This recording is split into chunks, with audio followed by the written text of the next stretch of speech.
We're now well into October, or more commonly known, spooky month. 'Tis a season for watching scary movies, for eating a scary amount of orange and green candy, and if you're a tabletop fan, that probably means playing a horror RPG. But if you're used to weaving fantasy tales in D&D, or are looking for ways to make the Vampires in the Masquerade less alluring and more terrifying, we've got 7 ways to make your players afraid, very afraid. From simple tricks like putting on spooky music that will immerse the group, to finding out a player's deepest fear and playing with it.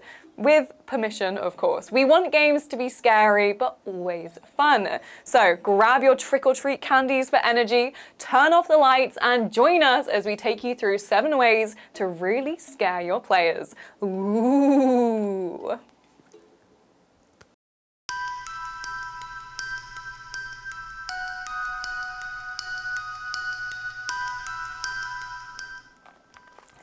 Our first tip is one that you will need to nail down before you actually start playing. And you can do it when you are taking care of the very important first step of filling out your lines and veils.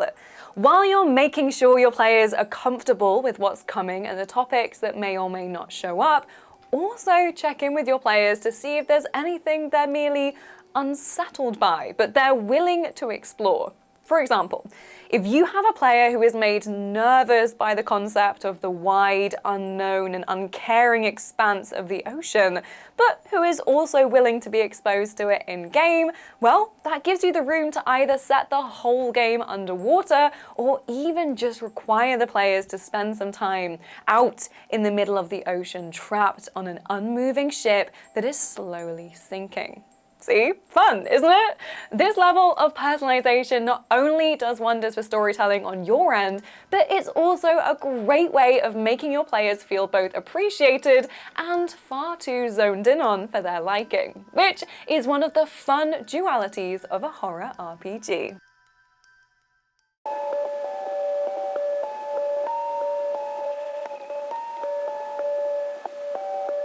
This can take place before the session or simply at the start of one, but it's important to make sure that all of your players are on the same page when it comes to the tone of the game. This is honestly a good thing to keep track of regardless of whether or not you're playing a horror TTRPG, because everyone should know what they're getting into when they're playing a brand new game, even if you've played it before. Say you're playing D&D for the 100th time like me. If you're entering into a new group, things might be different than you're used to. If you're the kind of player who loves silly banter or bending the rules a little to do something fun, it may not be ideal to find yourself in a group of rules lawyers who play with serious, rigid roleplay only. The same must be done for horror RPGs. If you want to enter into the game with a serious sense of foreboding, with the PCs feeling like someone is constantly breathing down the back of their neck, they need to know that. They could be thinking that it's more campy horror like Cabin in the Woods, which, to be clear, would definitely not be a bad thing.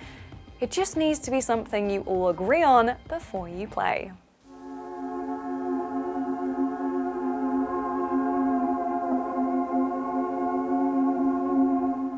Jump scares are an age-old tradition when it comes to horror films, and your RPGs shouldn't be any different. Some may call a sudden noise a cheap trick to scare people, but hey, it works. A sudden bang of your fist on the table or an echoing scream is such an easy way to put people on edge. It gets their adrenaline pumping. It means they'll have a sense of tension throughout the game, just waiting for the next noise to come up. If you're not sure what noises to throw in, just take some of your regular ones, but make them louder. Add a smash as a monster breaks through a window, a bang as a door to a cabin slams open, or even get creative with sound effects you find online. If you know you have a creepy set of twins haunting a hotel, but your little girl laugh needs some practice, grab a soundbite online and have it ready to play once the players start exploring upstairs. There are tons of free sound effects online, so you don't have to become a Foley artist overnight. Although having a stick to whack a table so you can save your hands is never a bad shout. Whatever you do it loud, do it sudden, and make it scary.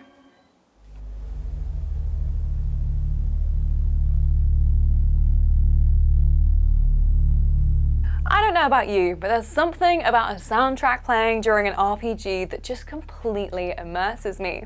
If my GM plays some hubbub, I'm sat in a tavern. If they play water lapping at the shore, I'm at the beach. And if they play raging winds and snow, I'm in, well, I should probably get inside because I'm in the middle of a snowstorm.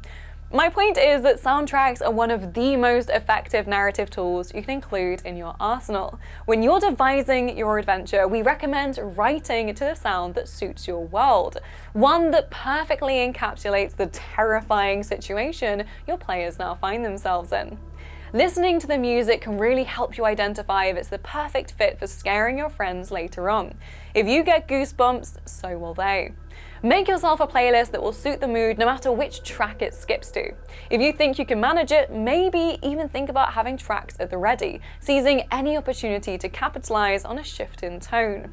Having the music change as soon as you enter a new area can mess with your players' heads more than you might think.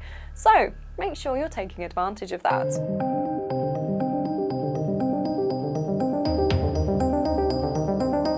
The experience of watching a horror movie with friends, sharing snacks and laughing at the person who checks the noise in the basement is very different from sitting in your house with the lights off, facing a horror movie alone.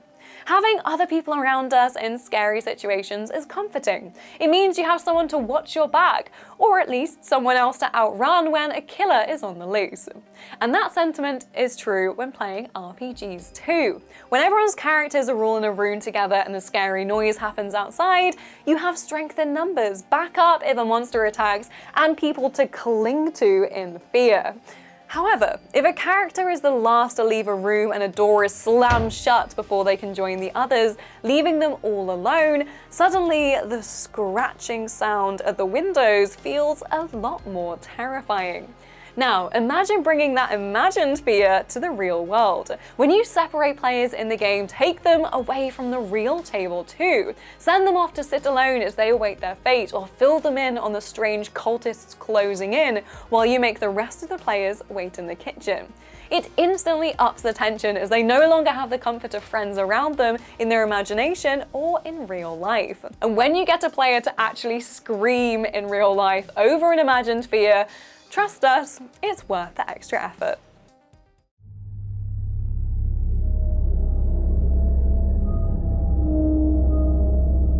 Whether you're watching a scary movie or playing a scary game, the same rule applies. Everything is spookier in the dark. It's natural human instinct to feel spooked without the lights on. We have less awareness of our surroundings. Anything could jump out at a moment's notice. So make your job as a DM easier and get players in a scared mindset from the get-go by ditching the lights. Obviously, you still want to read character sheets and reach for the good snacks, but try to stick to dim lamps or candles where you can, and you'll soon have a creepy atmosphere. So when you lean in and describe something lurking behind them, players won't actually be able to see if it's there or not in the game or real life. Of course, it's good to make sure everyone is comfortable playing in darkness, but each time I've been at a table where we switch the lights off, the entire game changes for the better. I don't think we'd have achieved a full 30-second scream from a player if the lights had been on when the jump scare came. Sorry to my neighbors that thought a real murder was happening though. Atmosphere is everything when it comes to horror, and lighting is the easiest thing to tweak at home. However, you can of course play around with all sorts of techniques to bring the scary world to life, from candles to music and sound effects like we mentioned above. Spend 10 minutes planning and you can give your players a night to remember.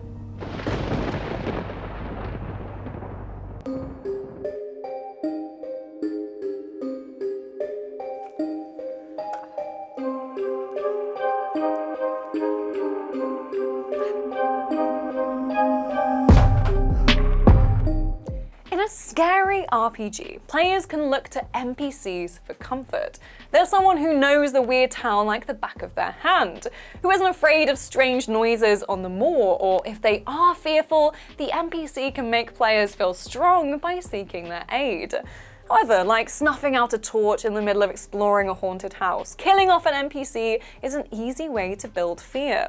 Suddenly, their guide is gone and they're facing the cultish town all alone. The one person who wasn't afraid to look in the basement after hearing weird noises is dead. That's an easy lesson learned.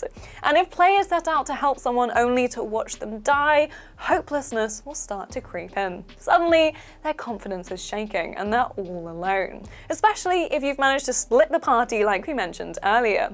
Killing off an NPC is also a great way to show the stakes of a situation while players are still getting used to a new game or setting. You might not want to kill off a player just yet, but an NPC meeting a grisly end? That'll just show them how powerful a looming monster is and encourage them to tread carefully. The last thing you want in a horror game is for players to waltz into your spooky mansion and not feel worried about what's in the next room. Send in a helpless NPC in first and they'll die, and suddenly the ghost hunt isn't so funny anymore. So those are 7 ways to make your RPG scarier for Halloween gaming and beyond. Let us know how you scare your players, or if these worked on your group, in the comments below. If you want more tips to make your RPGs better, or are looking for great tabletop content, stay right here and subscribe to the Dicebreaker channel. If you want even more of the latest news, articles and reviews on board games, RPGs and more, then head over to our website dicebreaker.com. For now though, have fun spooking your players and have a lovely day.